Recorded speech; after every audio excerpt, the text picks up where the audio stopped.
본문을 가지고 어느 편에 서겠습니까? 라는 제목으로 함께 은혜를 나누겠습니다. 올해가 을사년 뱀띠해였는데요. 내년은 병오년 말띠해라고 합니다.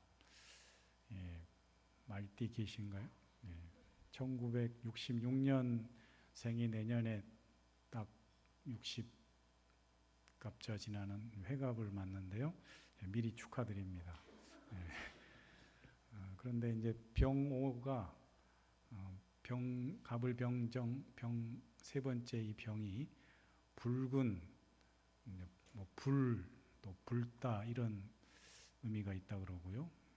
말을 오는 말을 의미하는데, 그러니까 붉은 말의 해라고도 하고 뭐 힘찬 기운을 가진 말의 해다 이렇게 말하기도 합니다. 우리는 띠를 그렇게 신봉하는 사람들이 아니지만, 근데 신기하게도 비슷한 것 같아요. 그런 성향이. 예전에 저희 사촌 누나 중에 말띠 누나가 있었는데, 항상 저희 큰어머니가 아유 저 말띠에 태어나가지고 팔자가 좀 셀 거라고 그런 얘기를 하더라고요. 저희 어머니가 개띠고요. 저희 아버지가 쥐띠인데, 어머니는 정말 개처럼 충실하게 일만 하셨고, 아버지는 그냥 쥐처럼 낼름낼름 놀기만 하셨던 것 같다는 생각이 들기도 한데, 꼭 띠를 따라가는 건 아니지만 어쨌든 내년은 붉은 말의 해라서 불과 말이 결합해서 열정, 속도, 변화, 이동, 도전이 강조되는 해라고 합니다. 그래서 불과 힘을 상징하는 말이 만났으니까 빠르게 변하는 이 세상 속에서 새로운 도전을 기회를 잡으라라는 것이 이 세상 사람들의 이 병오년을 맞이하는 덕담이기도 합니다.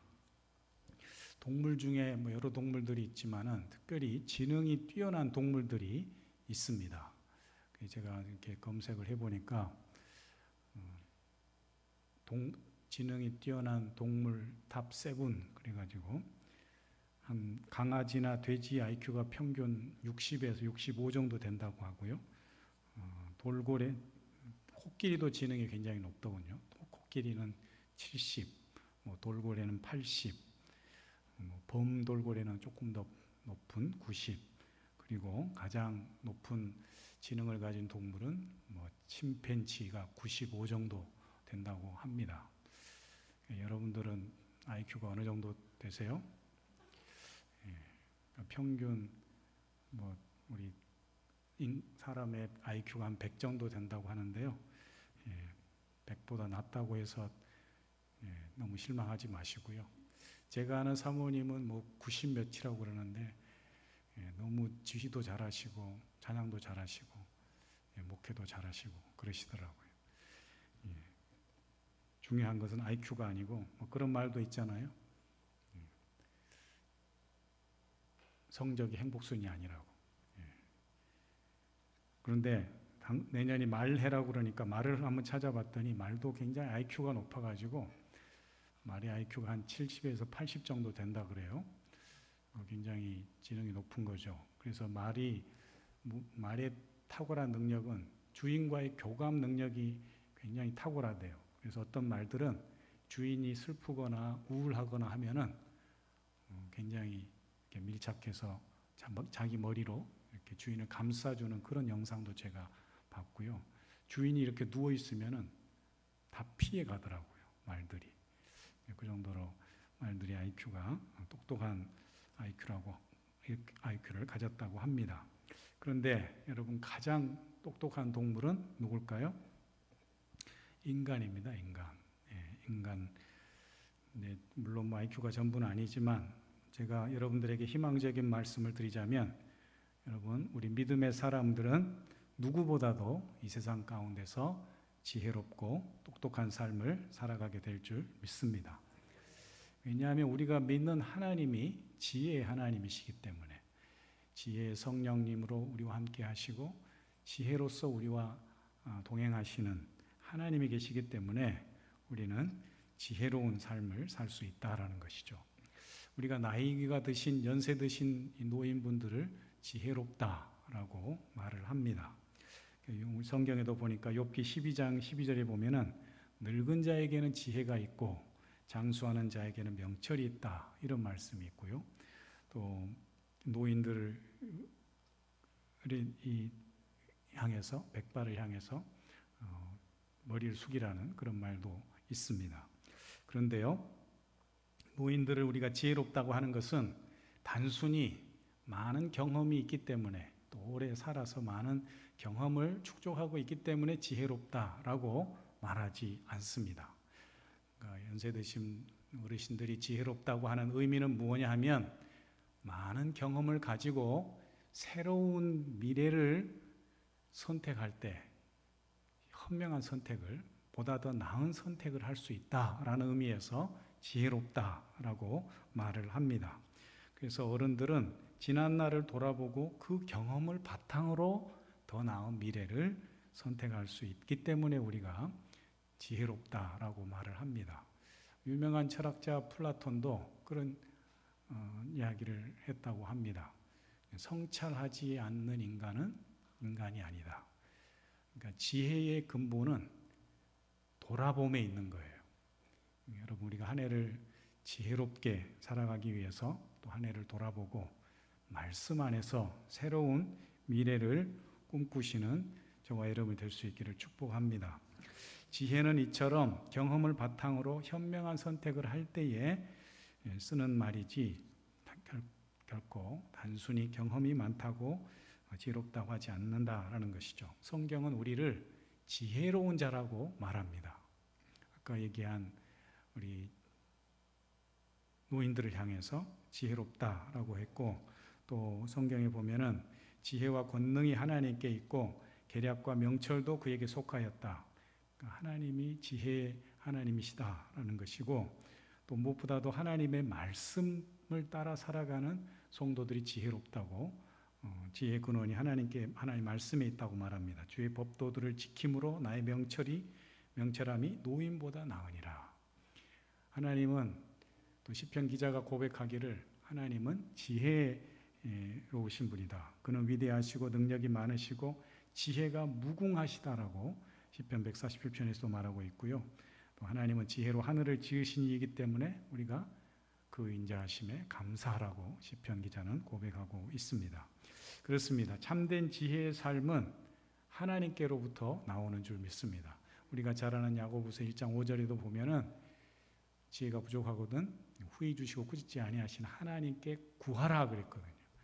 여러분, 한 해도 하나님께 지혜를 구할 때에 지혜의 하나님께서, 능력의 하나님께서 우리에게 지혜를 주시고 지혜의 삶으로 인도해 주실 줄 믿습니다. 이처럼 하나님 말씀을 붙잡고 믿음으로 살아가면 가장 지혜롭고 똑똑한 삶을 살게 될 줄 믿습니다. 하나님은 성경 말씀을 통해서 무엇보다도 우리에게 미리 말씀해 주셨어요. 미래에 대해서 미리 대비할 수 있도록 우리에게 미리 말씀해 주셨다라는 거예요. 그래서 우리가 지혜롭게 살기 위해서는 하나님의 말씀을 기억하고 그 말씀을 가지고 미래를 계획하고 준비하는 사람, 그 사람이 바로 진정한 지혜로운 믿음 안에서 지혜로운 사람이라고 할 것입니다. 우리가 하나님 말씀을 믿고 나아갈 때 하나님 안에서 하나님 주시는 승리와 소망의 삶을 살게 될 줄 믿습니다. 오늘 본 말씀은 그런 의미에서 지혜로운 삶을 살기 위해 반드시 필요한 말씀입니다. 또 지혜로운 삶을 살아가기 위해서 꼭 기억해야 될 말씀이기도 합니다. 오늘 말씀을 한마디로 요약하면은 주님은 반드시 다시 오시는데 영광스러운 주님으로 오셔서 영광스러운 보좌에서 사람들을 심판하신다라는 말씀입니다. 복 있는 자들에게 영생의 복을, 저주 받은 자들에게 영벌을 내리신다라고 말씀하고 있습니다. 그렇다면 이것이 왜 우리에게 지혜의 삶에 도움이 될까요? 먼저 오늘 본 말씀을 통해서 삶의 지혜를 또 한 해를 승리하기 위한 지혜를 얻기 위해서 정리를 해본다면 첫 번째는 우리 예수님께서 영광의 주로 오신다라고 말씀합니다. 31절에 보시면 인자가 자기 영광으로 모든 천사와 함께 올 때에 자기 영광의 보좌에 앉으리니 이렇게 되어 있습니다. 여러분, 우리를 구원하러 오신 예수님은 반드시 다시 재림의 주로, 심판의 주로 오시는 줄 믿습니다. 그 재림하시는 주님은 어떻게 오시느냐? 오늘 말씀대로 영광스럽게 오신다는 거예요. 영광으로 모든 천사들과 함께 올 때에 영광의 보좌에 앉으실 것이다. 여러분, 우리는 예수님을 믿는데 예수님이 하나님의 아들로 오셔서 우리를 구원하셨어, 나를 구원해 주신 분이야 라고까지만 믿으면 안 됩니다. 예수님은 부활하셔서 하나님 보좌 우편에 계시다가 다시 오셔서 세상을 심판하신 분이야 라는 것을 믿어야 된다라는 것이죠. 우리가 예수님을 믿고 교회를 오래 다녔다고 하면서도 글쎄요, 예수님이 다시 오시나요? 글쎄요, 예수님 믿고 다시 우리가 천국 갈 수 있을까요? 천국이 있을까요? 이렇게 얘기하면 안 된단 말이에요. 이런 믿음을 우리가 반쪽짜리 믿음이라고 하는 것이죠. 여러분, 예수님을 잘 믿어야 됩니다. 예수님을 제대로 믿어야 될 줄 믿습니다. 구원과 영생을 선물로 주신 그 주님을 믿는과 동시에 반드시 그분은 다시 오셔서 영광스러운 분으로서 이 세상 모든 민족, 열방의 모든 백성들을 심판하신다라는 것을 믿어야 된다라는 것이죠. 이처럼 주님은 심판하시되 오늘 말씀처럼 목자가 양과 염소를 구분하듯이 마지막 날 오셔서 모든 백성들을 구원할 자로, 심판받을 자로 구분하신다라는 거예요. 목자들이 양과 염소를 한 우리에 넣지 않습니다. 왜 그럴까요?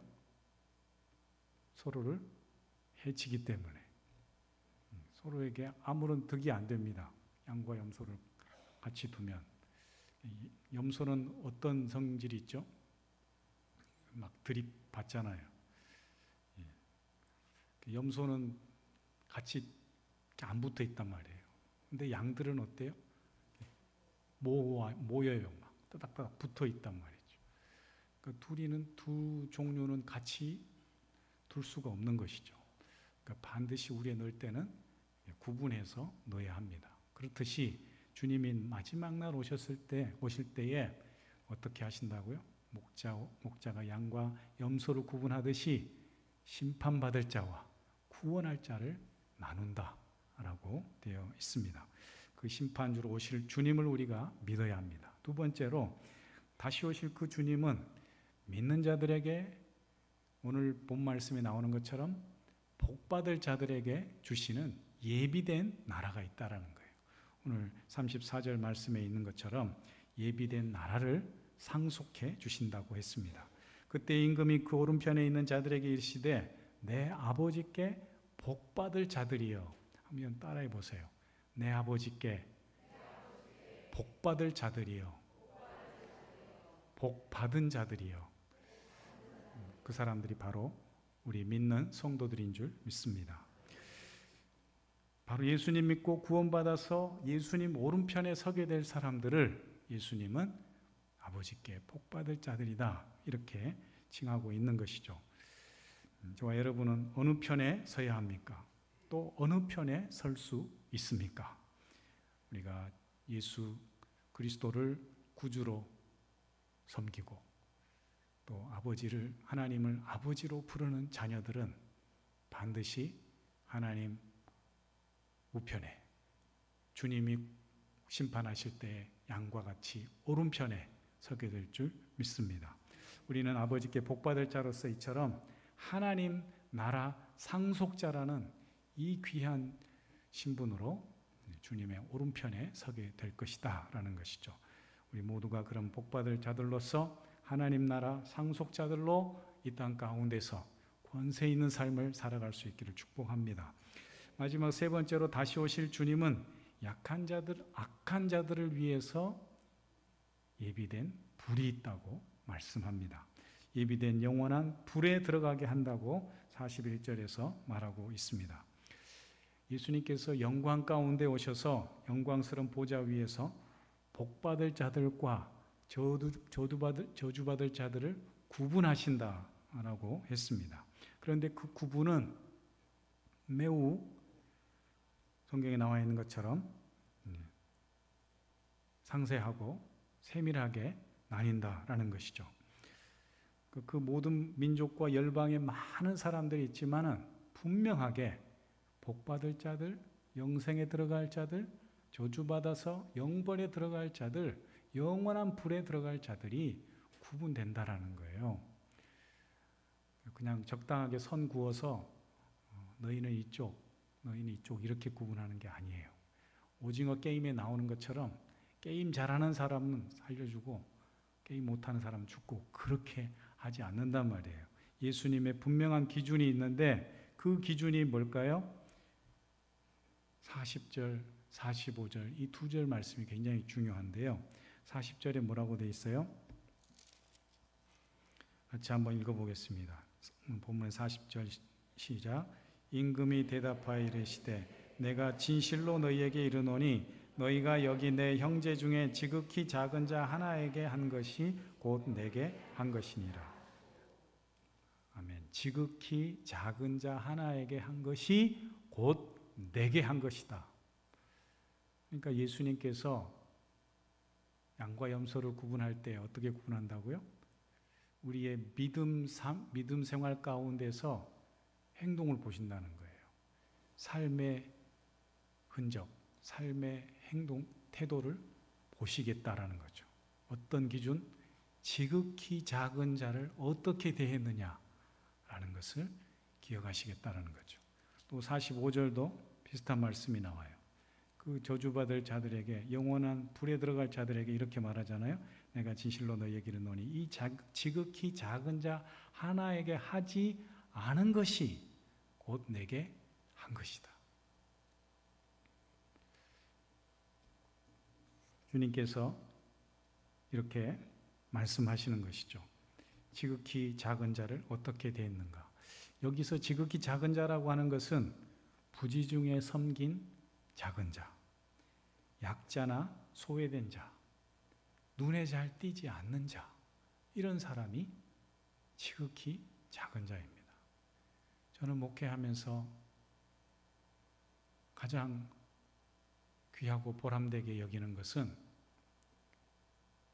때로 다른 사람들이 눈여겨보지 않을 사람들, 그런 사람들을 만나게 하시고 목양케 하시고 섬기게 하신 것이 때로는 얼마나 감사한지 모릅니다. 제가 귀해서 귀하게 좋은 것이 아니고 주님이 그들을 귀하게 여긴다고 말씀하셨다는 것이 얼마나 큰 위로가 되는지 모릅니다. 가끔 그런 분들이 있어요. 물론 다른 분들이 귀하지 않다는 것이 아니고 지내고 보면 그런 분들이 얼마나 귀한지, 혼자 사시다가 아무런 가족들이 없어서 장례식장에도 아무도 오지 않는 그런 분들이 가끔 계시거든요. 그런 분들을 제가 끝까지 마지막까지 섬기고 할 수 있었다는 것이 오늘 이런 말씀에 비춰보면 얼마나 큰 복이요 상급인지 이를 생각해 보게 된다라는 것이죠. 그들을 사랑으로 각별히 챙기고 돌본다는 것은 곧 왕 대신 주님께 한 것이라고 말씀합니다. 신앙은 역설입니다. 큰 자가 되기 위해서는 작아져야 하고 높아지기를 원하면 낮아져야 하고 영광을 맛보기 원한다면 십자가를 져야 합니다. 우리가 신앙생활하면서 교회 공동체를 섬기면서 우리 각자의 삶의 자리에서 믿음을 가지고 살아가면서 만나는 모든 이들에게 이 귀한 믿음으로 섬김의 자리에 있다라는 것은 주님이 보고 기억하시는, 주님이 훗날 우리에게 칭찬하실 그 귀한 자리라는 것을 우리가 기억해야 될 줄 믿습니다. 우리가 주 안에서 이렇게 귀한 믿음의 공동체 식구들을 만날 수 있다는 것이 얼마나 감사합니까? 우리의 섬김을 통해서 함께 하나님을 찬양하는 예배 자리가 세워지고 함께 또 이 주님의 몸된 교회 공동체가 세워져 갈 수 있다는 것이 얼마나 감사합니까? 그것이 다 우리의 모두의 그런 작은 섬김을 통해서 이루어지는 복된 일인 줄 믿습니다. 사랑하는 성도님들, 다가오는 병원년 새에 지혜로운 삶을, 지혜로운 믿음의 삶을 살아가기를 축복합니다. 새 믿음, 새 은혜를 가지고 새로운 축복의 삶을 소망과 기대 가운데 살아가는 저와 여러분이 될 수 있기를 진심으로 축복합니다. 우리는 말씀을 믿는 사람들입니다. 누가 지혜로운 사람이냐? 말씀을 많이 기억하는 사람이 지혜로운 사람이 아니고 받은 말씀을 가지고 우리의 삶을 돌아보고 성찰해보고 주님이 기뻐하시는 삶을 준비하는 사람, 그 사람이 지혜로운 사람입니다. 내년 한 해도 생각해보면 제가 처음으로 새해를 맞이한다는 것에 대해서 두려운 마음이 들더라고요. 그 두려움이라는 것이 뭐 인간적인 그런 불안함에 대한 두려움이 아니라 또 한 해를 내게 선물로 주시는구나. 우리 육신은 날마다 쇠약해지잖아요. 그죠? 한 해 한 해 더해갈수록 우리 몸이 연약해짐을 느낍니다. 우리 어르신들 앞에 죄송하지만 저도 점점 무릎에서 소리도 나고요. 몸이 한 해 한 해 달라지는 것 같아요. 우리가 다 그런 과정을 거쳐왔잖아요. 그런데 한 해 한 해가 지난다는 것은 우리가 더 주님 앞에 가까이 나아갈 시간을 살아간다는 것이고 또 하나님 앞에 가까이 갈 시간이 다가온다는 것 아니겠습니까? 그러니까 우리에게 또 한 해의 시간을 주신다는 것은 선물이에요. 기회를 주신다는 거예요. 또 한 번의 삶을 하나님의 말씀을 쫓아서 소망 가운데 살아갈 수 있는 기회를 주신 것이라는 이 믿음을 가지고 우리의 몸은 연약해질지라도 미래에 대한 불투명한 미래에 대한 그런 불안이 있을지라도 여러분 하나님 말씀을 붙잡고 하나님께서 지금까지 우리의 삶을 붙들어 주신 그 은혜를 기억하고 다시금 힘을 내어서 소망 가운데에 한 걸음 더 나아가는 새해가 될 수 있기를 진심으로 축원합니다. 여러분, 우리는 말씀을 믿고 미래를 준비하는 사람들, 미래를 미리 사는 사람들입니다. 그렇기 때문에 미래를 아는 자는 말씀을 믿고 미래를 알고 있는 사람은 결코 두려워하지 않습니다. 우리의 믿는 자는 결코 세상 사람들과 같이 미래를 잘 몰라서 엉뚱한 데 찾아가고 누구를 의지하고 그런 어리석은 지혜롭지 못한 삶을 사는 사람들이 아니다라는 것이죠.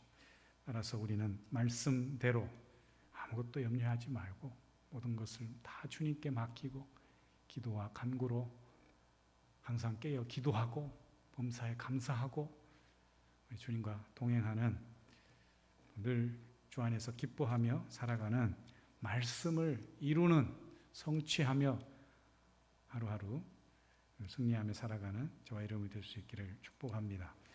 그리하여 매일 일상 속에서 말씀이 주는 이 든든한 믿음을 가지고 하나님 뜻 안에서 순종하고 또 지혜롭게 살아가는 하루하루가 될 수 있기를 주의 이름으로 축원합니다.